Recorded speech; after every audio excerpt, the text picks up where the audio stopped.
ልትሄድ ነው? ዳጣ እንዴት እንዲህ ታረጊያለሽ? ቆይ መተሽ ታዳምጪ ነበር አይደል? ምን ችግር አለው? ለምን? ቆይ ሰሞኑን ምን ሆነሻል? በቃ ሰሞኑን ደስ እያለኝ አይደለም ናታን፣ ደስ እያለኝ አይደለም። ምን ነው? ቆይ ደስ ያላለሽ ምን የተለየ ነገር መጣ እንዴ? ናታን የተለየ ነገርም አለ። አሁን ራሱ ተናደድተኝ ልትሄድ አልነበር እንዴ? ስማ ደግሞ ከቤቢ ጋር ያለ ቅርርብ ደስ እያለኝ አይደለም። ማለት ምን ማለት ነው? በቃ ደስ እያለኝ አይደለም።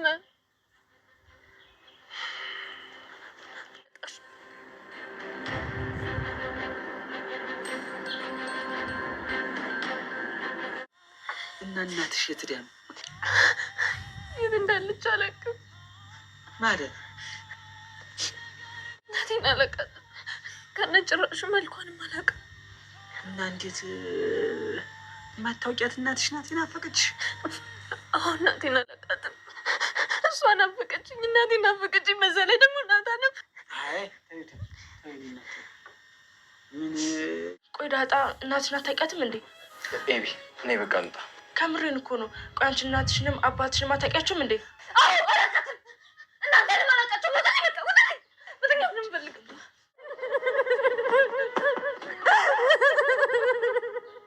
ማለት እነ ዳጣን እንኳን የሆነ ነገር ብትላቸው እኔ በልጆች ቀልድ እንደማላውቅ ታውቂያለሽ። ኧረ ዳሬ ችግር የለውም።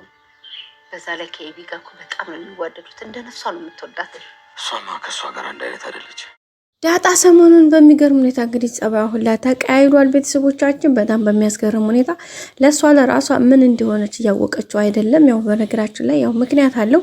ምክንያቱም የመጀመሪያው እንግዲህ አቢጌል ደረጀ ከናታን ጋር ያላት ቅርርብ ነው። ሁለተኛ ደግሞ ባለፈው ክፍል እንዳያችሁት ናታንና ዳጣ አቢጌልና ናታን እያወሩ ነበረ። በዛም ቢሆን ማወሩትም መካከል እንግዲህ ስለ ሰላም ስለ ዳጣና ስለ ሰላም ብዙ ነገሮችን ሲያወሩ ተደብቃ እያዳመጠቻቸው ነበረ። እስከዛሬ እኮ እንደዛ አይነት ባህሪ የለባትም ነበር። አሁን ግን በጣም ተቀይራለች። አንደኛ ያው ናታን እንደምትወደው በጣም ታውቃላችሁ፣ እና አሁን ላይ ደግሞ በቃ ከመውደዷ ባሻገር ቅናት ተጨመረበት ማለት ነው የሰዎቻችን፣ እና በጣም እየቀናች ነው። ናታንና ዳጣ እንግዲህ ያላቸውን ናታን እንደ ይወዳታል ምናምን፣ ለአቢጌል ምንም አይነት ፊሊንግ የለውም። ግን ኤቢና ናታን ቁጭ ብለው ሲያወሩ አንድ ላይ ሲያወሩ በየሰዓቱ እያደረጉት ያለው ቅርርቦች ምናምን በጣም ነው እያስቆጣት ያለው፣ በጣም ነው እያናድዳት ያለው። በቃ ከቃል በላይ የሆነ ነገር ነው ቤተሰቦቻችን፣ በጣም ማለት ነው። በቃ እሷ ራሱ ይህን ስሜት ምን አይነት ስሜት እንደሆነ በጭራሽ አትረዳውም። በቃ በጣም ከአሟ በላይ ከቁጥጥሯ በላይ ነው። እንግዲህ ብቻዋን ሆና ክላሷን ዘግታ አውለታ ታለቅስ ነበር፣ ውጡልኝ ብላ እንግዲህ እነሱን ማባራ። ከዛም ባለፈ ደግሞ ዛሬም እንግዲህ ብቻዋን ለብቻ ወደዛ ሄዳ ብቻዋን እያለቀሰች ነበረ። በጣም ስቅስቅ ብላ እያለቀሰች ነበር ምናምን በቃ ከአሟ በላይ ነበር ሁሉ ነገር የሆነባት። ያው የዚህ እንግዲህ ምክንያቱ እንደሚታወቀው አንደኛ የእናቷ በቃ ውስጧን ስሜቷን አመቃኝ ያክል ዘመን የተጓዘችለት ህይወቷ አባቷን ብታገኝም እናቷን ያችን የምትሳሳላትን የጓጓችላትን እናቷን በቃ እንዴት ለምንድን ነው እናቴ በዛ መልኩ የጣልሽ ለምንድን ነው ወይም ደግሞ ምን ሆና እንዴ ጣለቻት ራሱ መጠየቅ በጣም ትፈልጋለች። እና ያንን ጥያቄዋን ራሱ ለማግኘት በቃ ብዙ ነገርን እያደረገች ነበረ። ያንን ነገር ያንን ጥያቄ መጠየቅ እናቷን ለምን እንደዚህ እንደሆነ በቃ ማወቅ ትፈልጋለች። እና በቃ ያን ነገር ደጋግማ እንግዲህ እየጠየቀች ነው፣ በጣም እየጠየቀች ነው በቃ ከሚባለው በላይ። እና እሱን ነገር ደረጀም እንግዲህ እንደሚታወቀው ታያት ጠይቂኝ ድጋሚ እንዳትጠይቂኝ ብሏታል። ምክንያቱም እሱ ደግሞ ያው እኔ ራሴ ሰዓቱ ሲደርስ ስላለ ነው። በነገራችን ላይ አቶ ደረጀም ቢሆን አሁን ላይ በእርግጣው ለትዳሩ ላይ ትንሽ ከባድ ነው። ግን ደግሞ ዳጣን ምንም አይነት ነገር ለሌላ ኢንፎርሜሽን እንዳታደርግ አድርጋ እንዳትናገር አድርጎ ሚስጥሩን እሷና እሱ ብቻ እንዲያውቁት አድርጎ መናገር ይችላል። ግን ምንም እየነገራት አይደለም። በእርግጠኝነት አሁን ላይ ማሳወቅ አለበት። ለምን ይችልችስ ብቻዋን እንደዚህ ትሰቃያለች? በቃ እውነት በጣም ከባድ ነው። ገባችሁ አይደል? ስሜቱን ፊሊንጓን ልረዳት ይገባል። በቃ ይሄን ያክል ጊዜ ዝም በይ ተቀመጭ ሲላት ኦኬ ብላ ተቀምጣለች አይደል?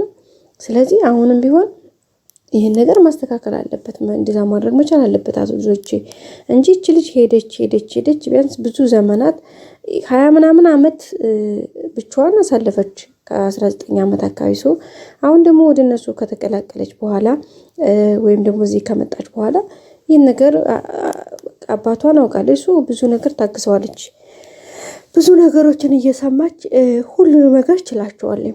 ስለዚህ ይህን ለቻለችበት ለዚህ ልፋቷ ለዚህ እንትኗ እንደማንም አመቻችቶ እሱ ደግሞ ተደረጀ ያው ትዳሩም እንዲፈርስ ማንም አይፈልግም፣ ግን የዳጣ ሁኔታ ማመቻቸት አለበት። ምክንያቱም አለበለዚያ በጣም ከባድ ነው።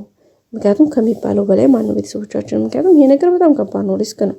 እቺ ልጅ እስከ መቼ ማለት ብዙ ህይወቷን ባዶዋን የኖረችው፣ አሁን ደግሞ ያችን የምትሳሳላት እናቷን በጣም ትፈልጋታለች። ግን ደግሞ ምንም እያደረገችላት አይደለም። እሱም እንድታገኝ ምንም እየረዳት አይደለም። እያወቀ እንግዲህ ሰላምም ያው ለመናገር ብትፈልግም እንዳትናገሪ ስላላት ትታለች። ምክንያቱም ያው የአቶ ደረጀን ቃሉን ለማክበር ምናልባት ከዕለታት አንድ ቀን እሱ በራሱ መንገድ ይነግራታል ብላ ስለምታስብ ማለት ነው እንጂ በጣም ከባድ ነው የሆነው ነገር በጣም ማለት ነው። ቤተሰቦቻችን ግን ኤኒዌይስ ቢሆንም እንግዲህ አቶ ደረጀ በዚህ ልክ ነው ነገሮች ይሄዱ ያሉት። እሱም ምንም እያደረገ አይደለም። ዳጣም እንግዲህ አሁን ላይ እንደምታወት በቃ አንዳንድ ነገሮች ችለናቸው ከአእምሯችን በላይ ሲሆኑ ባህሪያችን ራሱ ይቀየራል። ቤተሰቦች በቃ በጣም ነው የሚቀየረው። ማታውቁት ስሜት ነው የሚሰማችሁ ማለት ይሄን አሁን ዳጣ ፈልገው አይደለም ይሄን ነገር ፊሊንጉ ይሄንን ስሜት እያንጸባረቀች ያለችው ፈልገው አይደለም። በቃ ሳትፈልገው ነው ይሄ ነገር ሪአክት እያደረገችው ወይም ደግሞ እያወጣችው ያለችው ወደ ውስጥ። አሁን እዚህ ጋር ማንም ልረዳት ፈቃደኛ አይደለም። አያችሁ አይደለ? አንደኛ የቆየችበት ያ ስሜቱ በራሱ በጣም ተጽዕኖ አለው። አሁን ደግሞ እንግዲህ እንዳያችሁት ናታንም እንዴት ታደርጊያለሽ? ይሄን ነገር ካንቺ አልጠብቅም ብሎ እንግዲህ ቷት ይሄር ነበረ። እሷ የፈለገችው በዛ በኩርፊዋ ውስጥ አቅፎ እንዳባብላት በቃ ነው እንዴ በቃ ይቅርታ ብሎ ስሜቷን ፊል እንዳደርጋት እንድረዳት ነው የፈለገችው። እሷ ማኩረፏ ነው በቃ ሴት ልጅ ስትወድ ታኮርፋለች። እና እሱን ነበረ እንትን ያደረጋት ናታን። ግን እሱ አልተረዳትም። ታውቃላችሁ በጭራሽ አልተረዳትም። እና እሱ ነገር በጣም አናድዳት የበለጠ በቃ በጣም ማለት ነው ቤተሰብ። ምክንያቱም ይሄ ነገር በጣም ከባድ ነው። እንዴት አድርጋችሁ እንዴት በቃ ማለት በቃ የማትቆጣጠሩት ስሜት ነው። ከምትወዱት ሰው የሆነ ነገር ትጠብቃላችሁ። ያችን የምትጠብቋትን ደግሞ ሳታገኙ ስትቀሩ ጭራሽ ሌላ ይከፋችኋል። ታውቃላችሁ እንግዲህ እሱም ነው የሆነ ያለው። ዳጣም እንግዲህ እሱን ነበር ፈልጋ ያጣችው አሁን ማለት ነው። ናታንም እሱን ማድረግ አልፈልግም እንግዲህ ወደዛ ነው የዞረው። በዛ ላይ ኤቢ መጣች። በቃ ለምን ብላ ስትጠይቀው እየሰማኝ ነበረ። በእርግጠኝነት ኤቢ በቃ ካሁን በኋላ ተረዳት ብላ የሆነ ነገር ከእሱ ጋር አጠገብ እንደማትቀርብ በተተውላት መልካም ነበር። ግን ኤቢ ደግሞ ጭራሽ አሁን እንደውም የበለጠ ነው እንትን የሚላት። እንዴት ነው የሚያደርግሽ ስትፈልጊ ብላ ሌላ ጥር ነው የሚመጣውና ናታን እዚህ ጋር ልክ አልሰራም። በቃ ዳጣ ተከትሏት እንደመጣ መጥቶ በቃ ይቅርታ ያው ያለው ነገር ምንም እንኳን አላወራንም። ሲቀጥል ደግሞ ድጋሚ እንደዛ አይነት ነገር እንዳይለመድሽ ምናምን ብሎ አረጋግቶ እና ማለት ይችል ነበረ። ግን እሱም ተቆጥቶ መጣ። ተዛ ጥሏት ሊሄድ ሲል ጭራሽ ሌላ አስከፋት። በቃ ነገር እያለ ከኤቢ ጋር ያለ ግንኙነት ደስ አላለኝም አለች። በቀጣይ ክፍል እንገናኝ። ሰላም ቆዩ። ሰብስክራይብ፣ ላይክ ማድረጋችሁን አትርሱ።